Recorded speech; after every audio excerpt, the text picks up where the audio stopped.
Welcome to our listeners to Leora, where you receive these bite-sized learnings and insights straight from the experts, from professionals. I'm really excited about today because we are joined by Tara Hurster, a psychologist and founder of the Tara Clinic, also a finalist in the Telstra Business Awards for 2003? 24. 24. Okay, well, fingers crossed, you've got our wishes. Now, Tara, today we're going to be talking about addiction. And just before hopping on today, I was reading about this. It's phenomenal. I had no idea, but 70% of people that have addictions are actually employed. They're in the workforce. So it's not the, I guess, typical assumptions that we have around someone with an addiction. 1 in 20 Australians have a substance abuse problem, whether that's tobacco, drugs, or alcohol. These are some crazy statistics. You probably have more. So maybe let's start with that. Let's just start with state of affairs today, and then we'll talk a little bit around addiction and some of the programs that you've got in place to support people. Absolutely. Well, the numbers really do astound me as well. So while 1 in 5 Australians will at some point in their lifetime meet the criteria for a substance use disorder diagnosis, only 1/4 of those who are affected will actually reach out for professional help. And the part that I find is so devastating is that of that quarter of the people who will actually reach out for support, on average, it takes 20 years from the moment they realize that they have a problem till the moment that they actually ask for help. And all of that is based around the stigma that's associated with this so common problem. You know, one of the things that I really feel is vital to be sharing is that addiction doesn't discriminate, and it doesn't look the way that people expect it to based on movies or in the media, right? This problem is something that, you know, I have clients who are on the Forbes list. I have clients who are, you know, major CEOs of large international organizations. And I've also worked quite significantly with people who have a very long history of forensic backgrounds, with very low education and come from a lower socioeconomic background. But from both of those ends of the scale, all the way down to the middle, the reality is that the problem is the same. And the problem really is that we have a gap in our knowledge or capacity to cope with stress or distress. I have a bit of a crush on the brain, right? So I always have a little brain with me. And for those of you who are listening, jump onto the video so you can see my little demonstration here. But this is really a cross-section of the brain, and I'm going to simplify things down to really 3 sections. So we have the back part of the brain, which is down at the back of your head. This part here deals with our basically keeping us alive as an individual and as a species. So this part here is heart rate, needing to pee and poo, sex drive, hunger, all the stuff that literally keeps us alive. That's down here.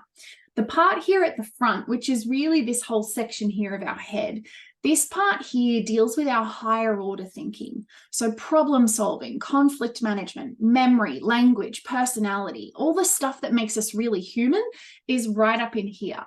Now, this part here in the middle that's attached to the bit that keeps us alive, this is our brain's natural threat response.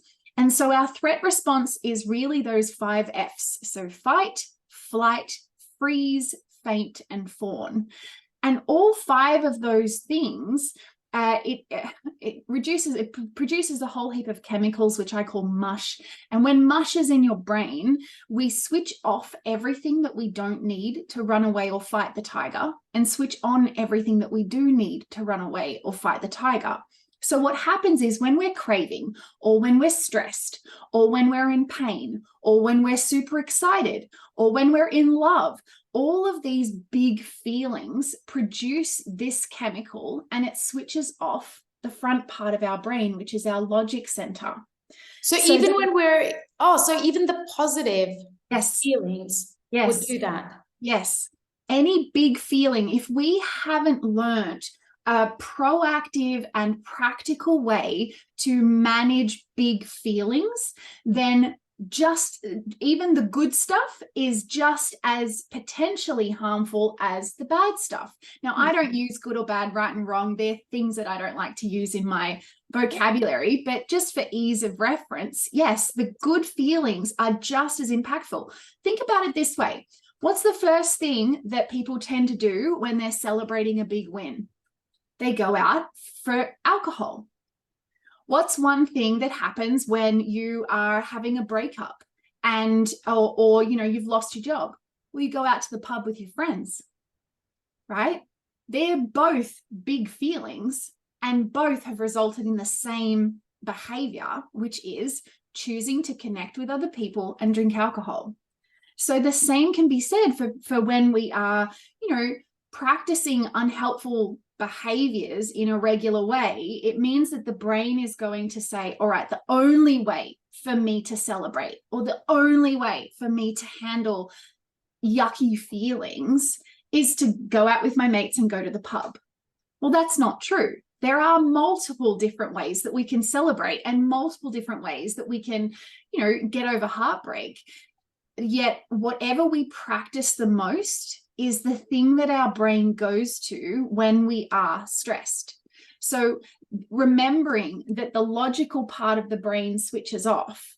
So again, it's almost like a knee-jerk reaction. And part of what I'm doing in the Tara clinic is helping people to understand that if you implement a structured approach to building a full, rich, and meaningful life, you no longer need to feel as though you are a puppet on the string being, moved around by your feelings. You can choose what you want to do with your life. If you choose to go to the pub, awesome, go to the pub. That's great. But it's not because your feelings have pushed you there. You have chosen to do that because that's what you're wanting to do. So Tara, we're gonna come back to the brain. Yes. But there's one thing that I want to ask you, and I'll also share some experience here because let's talk about different types of addiction, because I think one of the things is that we as humans unconsciously, there's this unconscious bias where we sometimes think, oh, that's not an addiction. That's not really an addiction. And we brush it, right? So I think for a long time, I'll share this quite a personal experience. I think I was actually addicted to sugar. Like I think I had a real addiction where I needed to have it based on the feelings that we've spoken about. When they were extreme, whether they were good or whether they were bad, it was the way that I celebrated. It was also the way that I numbed myself.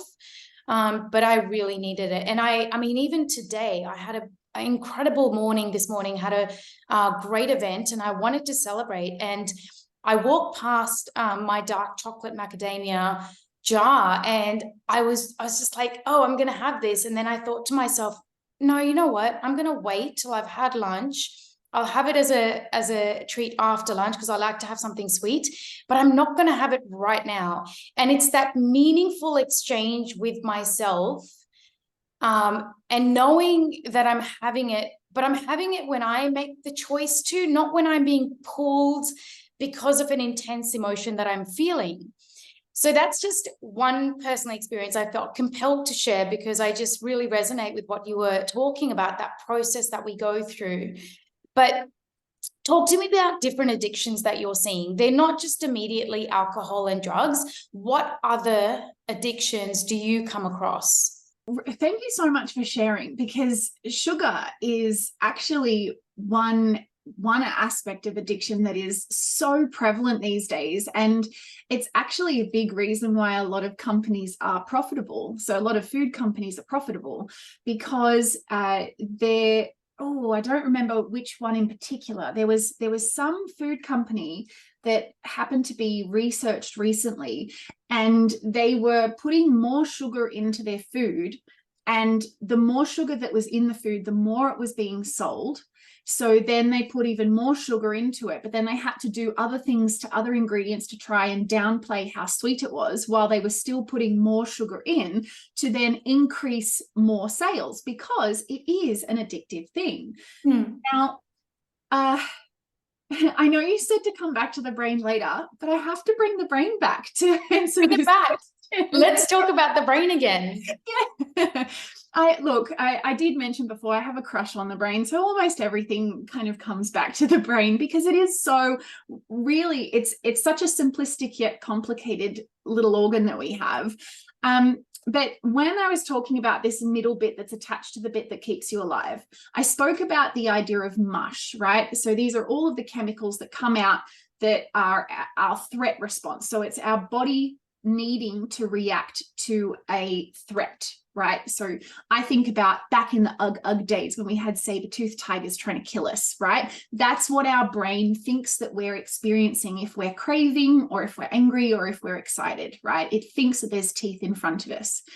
And so what the brain does is it says, okay, the quickest way for us to go from this feeling to the feeling that we want, and that hasn't killed us yet, we're going to do that. So it doesn't want to think, because remember, when mush is present, the logical part of the brain goes to sleep. And the logical part of the brain is the part where you're thinking about things, you know, doing some problem solving, you're kind of working it out. Like, what do I actually want to do? What's the most effective thing? Do I really need to do this, right? All of that, it takes time. So if we had a tiger in front of us and we were having that conversation, we'd be eaten. So that's why it's important to remember that while mush switches on the fight or flight response, dopamine is actually what switches off the threat response. So things that are dopamine producing, so that's that really happy hormone, right? It really makes you feel great. Yeah.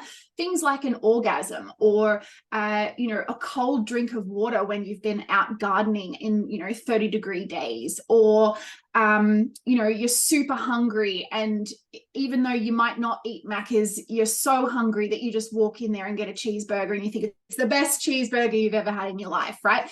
So that feeling is dopamine, and dopamine is directly linked to survival. So when our brain was evolving back in the ugh days, when we found water, it flushed us with all of these really good feelings to promote us to continue drinking and to remember where that water was. Sweet things or fatty things were things that helped to keep us alive back then. So if we found a berry bush, we were like, yes, and eating all of the berries to try and bring as much sugar and fat into our body so that we could deal with famine later on. Same with, you know, a fatty fish compared to a lean rabbit. It almost feels better to eat, you know, salmon than it does to eat really, like, I don't know, chicken breast, you know. So it's about understanding the way that the brain works. It hasn't evolved to where we actually live right now.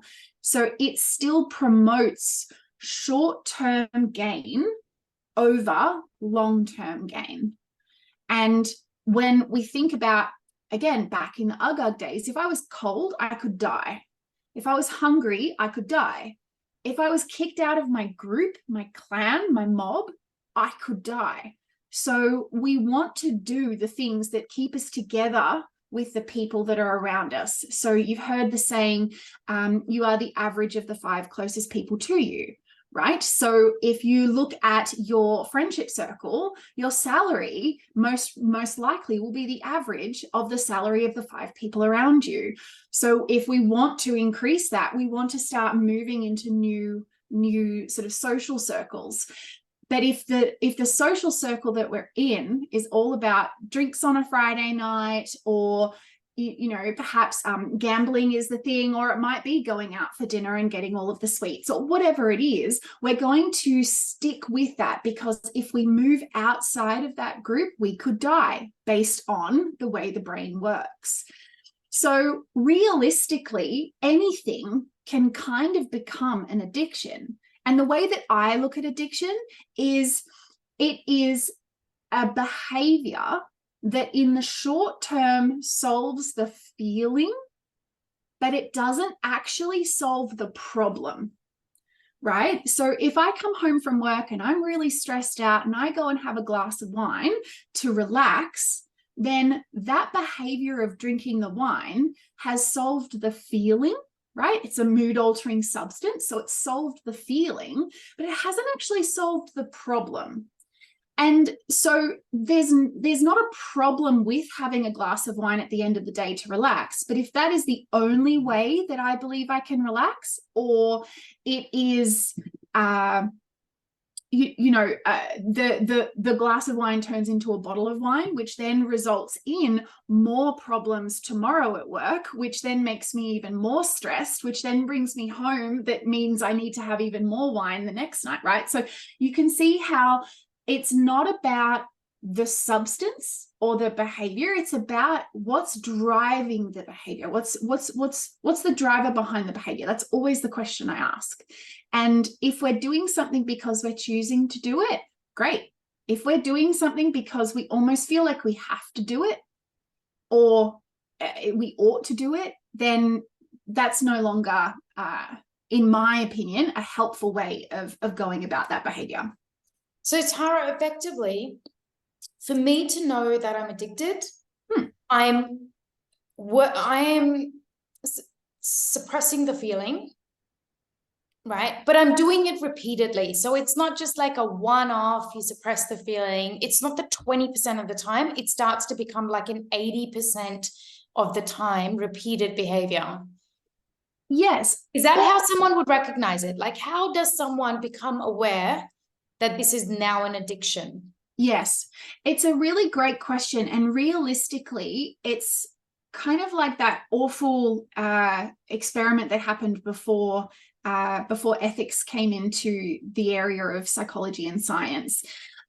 So, trigger warning, this is not a nice thing and it's not okay to do, and do not do this at home. However, back before ethics were a thing, they did a study that we learned about in my degree, where they placed a frog into a pot of boiling water and it freaked out and tried to get out.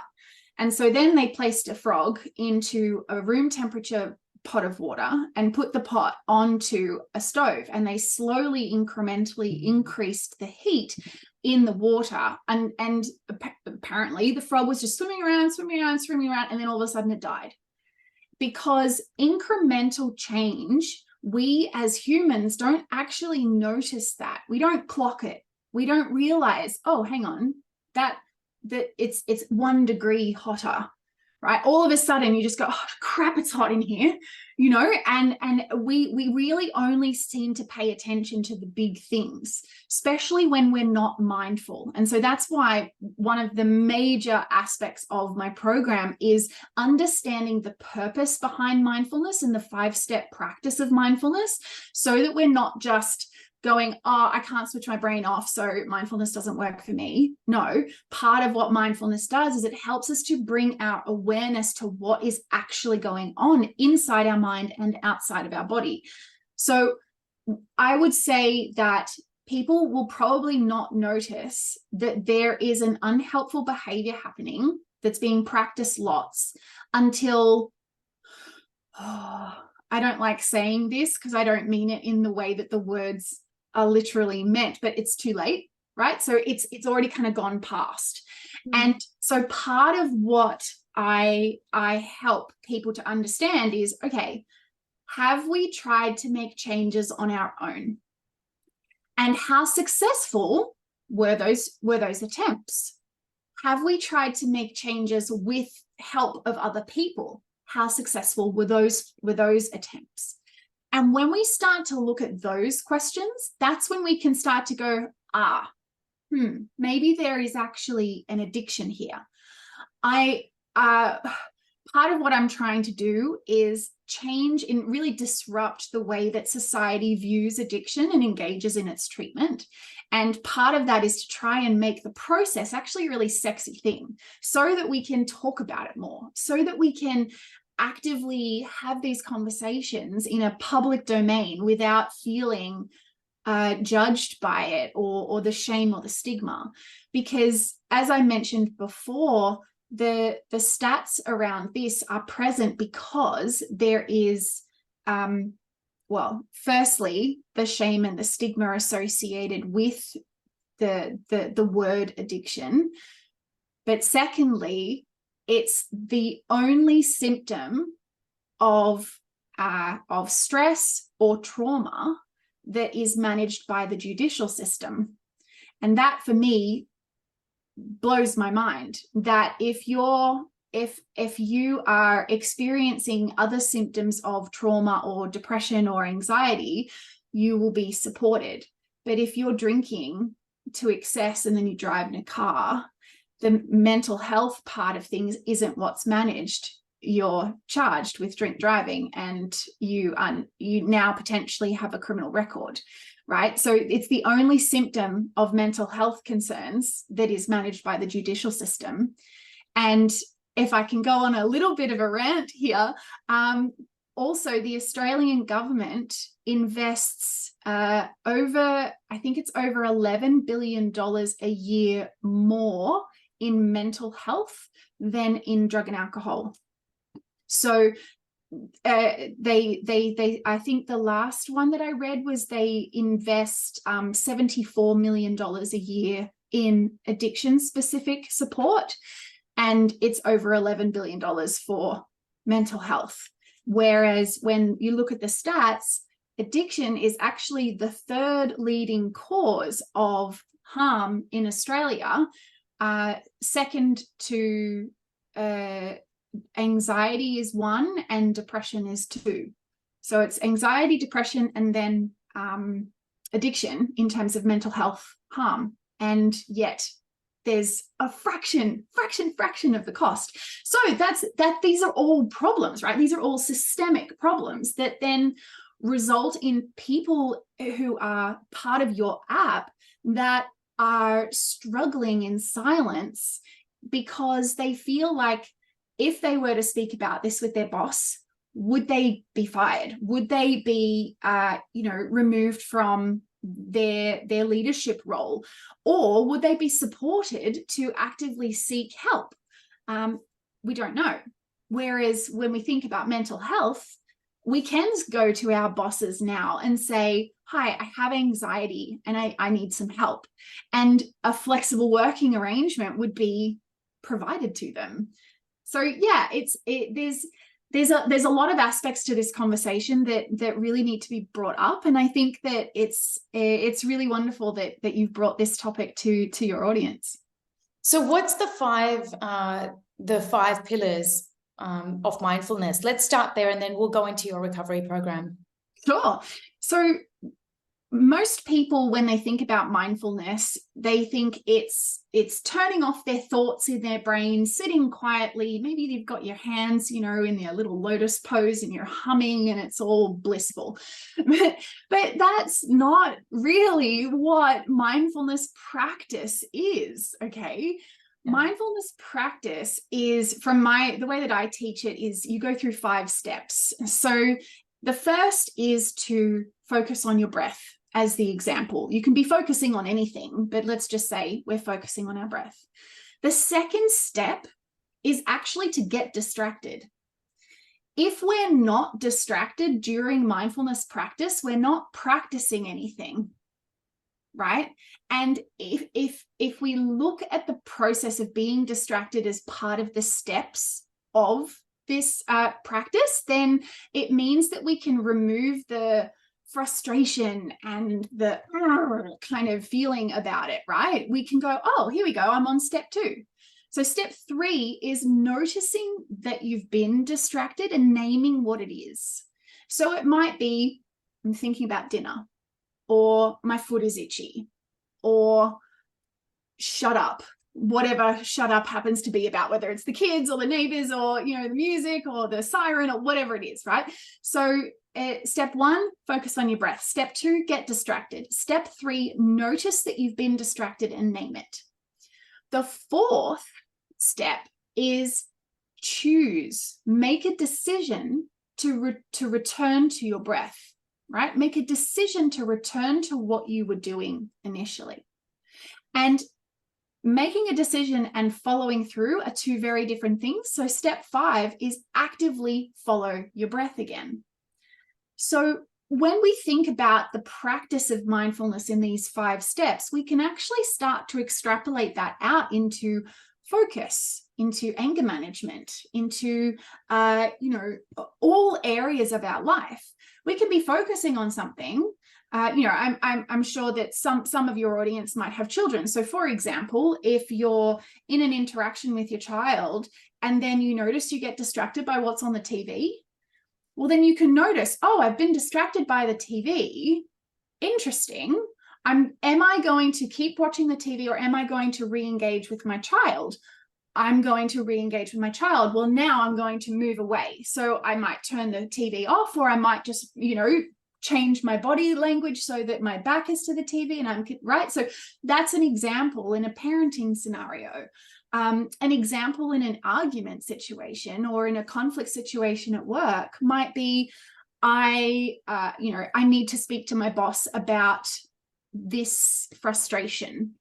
And then when you're in the conversation, perhaps you get distracted by, well, you didn't give me a raise last year and you didn't do this and you didn't do whatever, right? And so you can notice that and go, oh, hang on, that's not the topic that we're talking about. There are other frustrations here that I need to sort of work through. Okay, cool. So am I going to come back to this conversation? Yes. Now I'm going to bring myself back to this conversation, right? So the practice of mindfulness, when we are truly able to acknowledge what has distracted us and label that as a thing, and then choose to reconnect with what it was we were doing in the first place, and then actively follow through, well, in my opinion, you can do anything then. That's fantastic. Like it's a nice, I guess it demystifies mindfulness for a lot of people, because you're absolutely right. The way you started to describe mindfulness is how people imagine it to be. You're sitting in you've got the most ambient environment, you've got your candles or incense blowing, and it's just, it doesn't need to be like that. Really, on a day-to-day and how we practice it, it's just broadening your self-awareness, it's heightening of your senses, so you're actually more in control of and more intentional in your actions, isn't it? Absolutely. So that's a great is that part of the recovery program? You said that that's probably one of the first things that you sort of encourage your clients to first expand and strengthen their skills around mindfulness, and then do you move into, what are the other steps of the recovery program? Well, we have 2 programs that are designed to go back to back. So we have the Recovery Essentials program, which is a 12-week course. And in there, I kind of describe that as your toolbox. So it's the framework, it's the repeatable framework. We start off by helping people to understand that there's 5 main hindrances. So there's 5 things that tend to get in the way when you are wanting to make a change or achieve a goal, right? And yes, we link this to addiction-specific change, but really it's present everywhere. So things like chaos, right? That's one of the hindrances. So if we think about chaos, well, what that means is we're dramatizing a neutral situation. And the reason that we're doing that is we're so used to having chaos around us that all of a sudden when we start to feel really good, right? So let's use the example of a New Year's resolution of losing weight and getting healthy, right? First off, that's not a SMART goal. SMART goals are in our program as well. It's not specific, measurable, action-oriented, realistic, or time-bound. But let's just pretend that that's what we're doing, okay? So if my goal is to, lose 5 kilos and be able to run, I'm in the eastern suburbs of Sydney, so let's just say my goal is to lose 5 kilos and run from Bondi to Coogee, right? So, okay, I'm getting all of my things ready, I'm eating well, I'm drinking loads of water, I'm going for the runs each day, and I'm feeling really good, and all of a sudden I've got this 6-pack and I'm like, yeah, this is so great. And then all of a sudden things start to come up. I'm too busy for my run today, I'll do it tomorrow. Or, oh, you know what, I've got a 6-pack now, so I don't need to really mind what I'm eating. I can, you know, go back to Macca's and chips and ice cream and whatever, or, you know, whatever it is, right?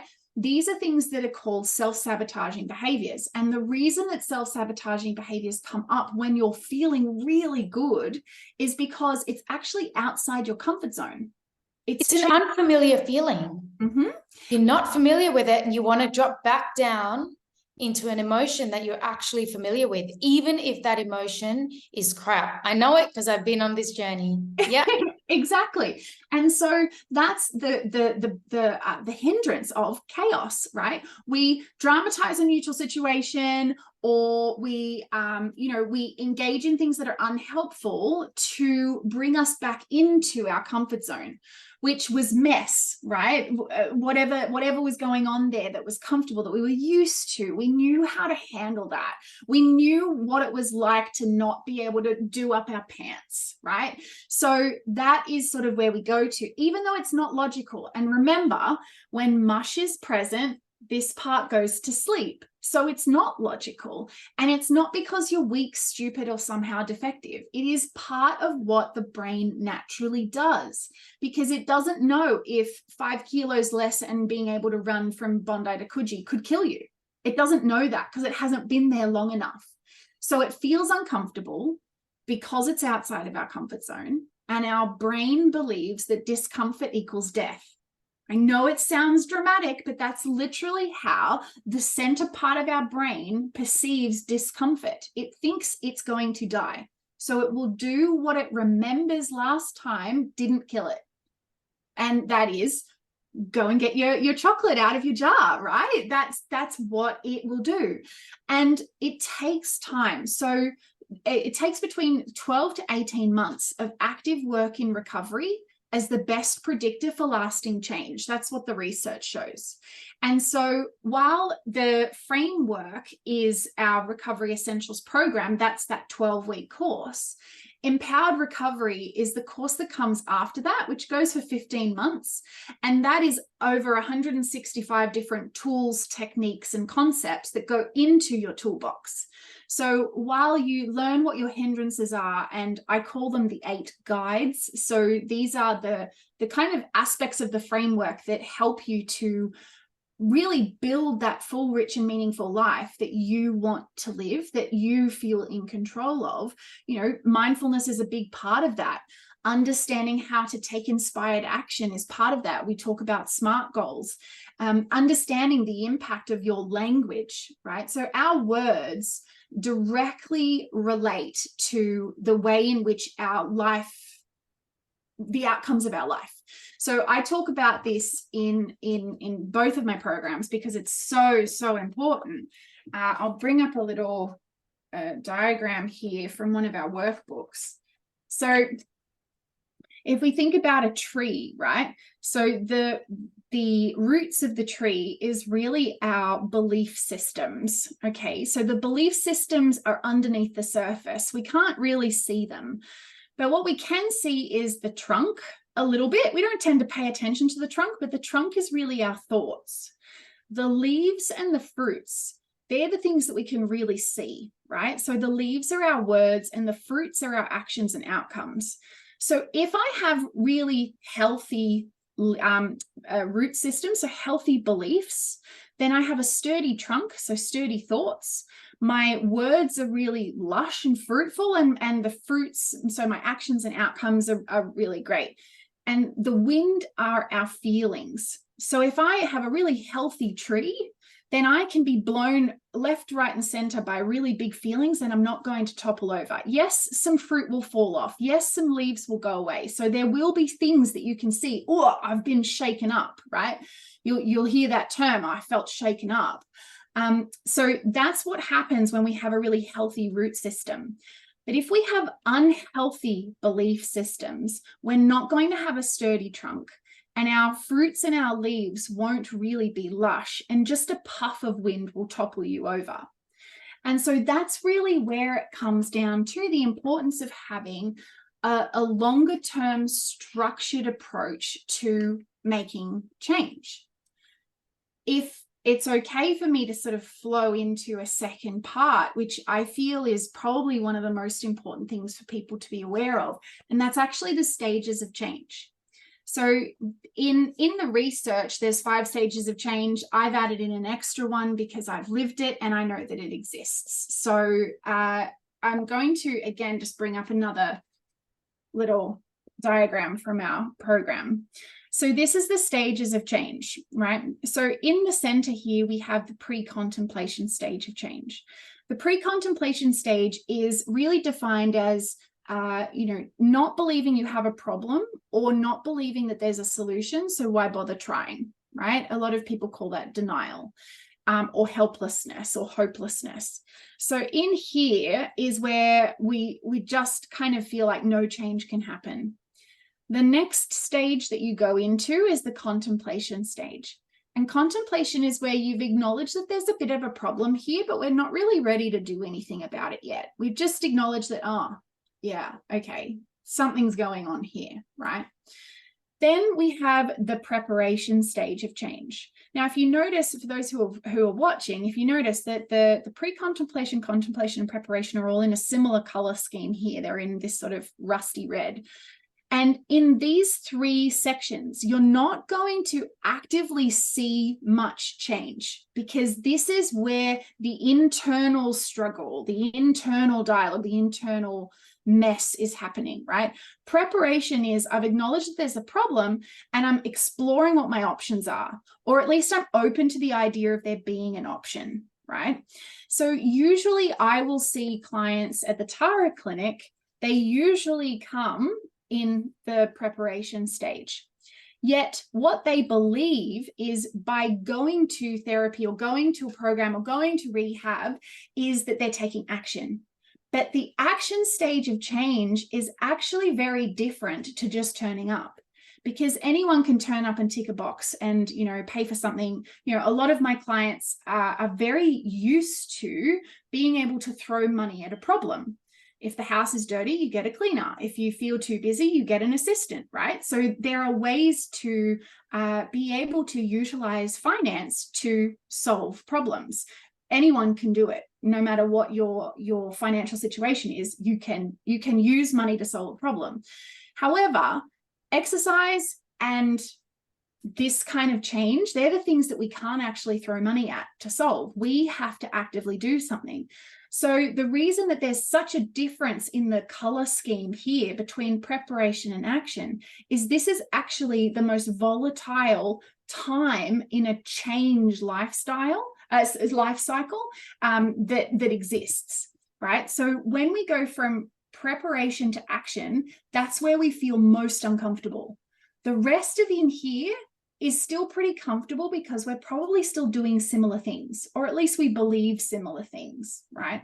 When we go into action, we're starting to change up those underlying belief systems. We're trying to challenge unhelpful core beliefs, right? And so when we're in the action stage, all of a sudden we start feeling really uncomfortable. And there are so many times where self-sabotaging behavior happens here. And so we tend to go bounce, bounce, bounce, bounce, bounce between preparation and action, preparation and action. And that is normal. Yet the problem with the historical narrative of addiction treatment, which is an abstinence-based model, the moment you have a lapse, which we call a lesson, you're starting back at day 1. But that's not the case. You have still learned all of this internal lessons going from pre-contemplation to contemplation to preparation. And you've also learned how to get into action. So we don't take you back to day 1. No, not at all. We actually don't even talk about whether you're using or not, because that's not the point. The point is, how are we living our full, rich, and meaningful life that facilitates us to no longer need to rely on an external substance or behavior to feel better about ourselves. So as we're continuing to move through action and we're putting things into action, we're changing rather than stopping, then we move into the maintenance. And maintenance is really where the research has sort of stopped. They believe that you're in maintenance kind of for the rest of your life and you need to kind of keep on your toes. Well, I've lived recovery. I literally forgot that I was in recovery until about 5 months ago. And I was addicted to cigarettes for almost a decade. And I started when I was in year 6 because I heard that it stunted your growth, and I was always picked on for being really tall. And so it solved a problem, right? I had a problem. I didn't really have any other solution other than this. I was a child. I didn't understand. So I managed to, start smoking. Well, I didn't realize that there was an addiction until I was in sort of year 8 or year 9, so sort of 14, 15, when I was really, really sick, and my friends were telling me, don't smoke today. You're so sick. Just stop it. And I was like, don't tell me what to do. I can smoke anyway. And I thought, oh, hang on a second. So I realized that I was here. And over time, I started to notice little like wrinkles on my lips at 16 years old, and I thought, well, that's not okay.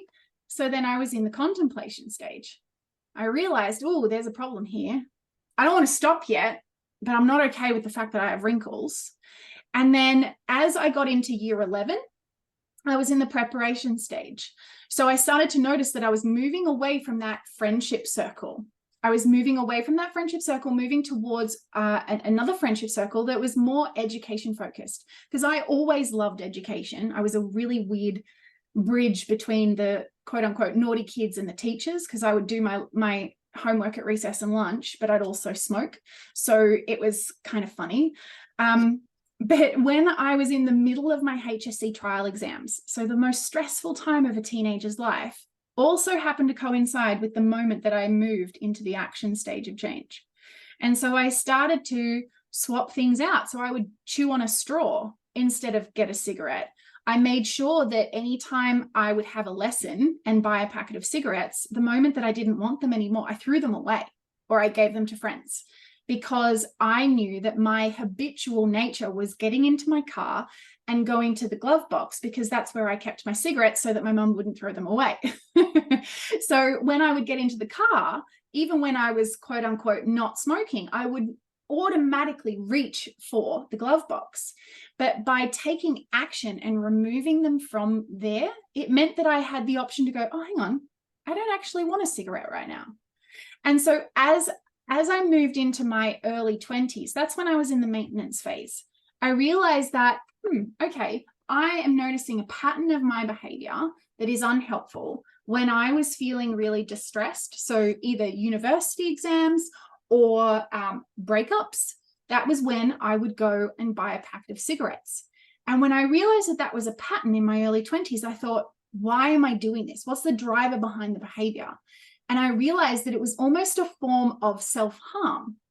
And I thought, well, I don't want to hurt myself when I'm feeling down or feeling stressed.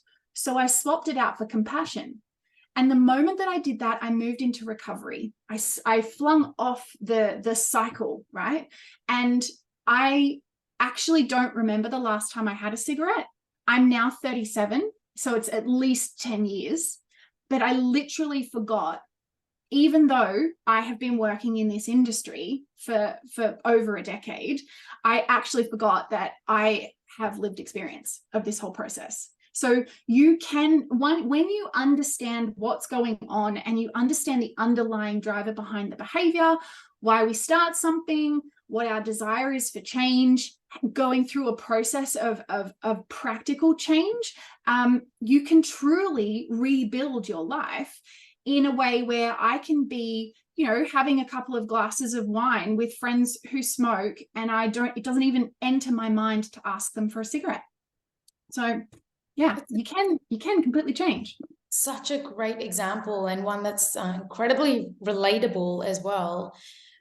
Thank you to start with. What phenomenal amount of knowledge that you have, and it's so structured, makes complete sense in terms of the journey of an individual and how we start to create these addictions for ourselves unknowingly, even going down then that path of self-sabotage. And I really think that your program would be so useful. So just as any last words, if someone's heard this podcast today and, they find a lot of the things that you said quite relatable, they're ready to kind of move into that action stage, where do they find you?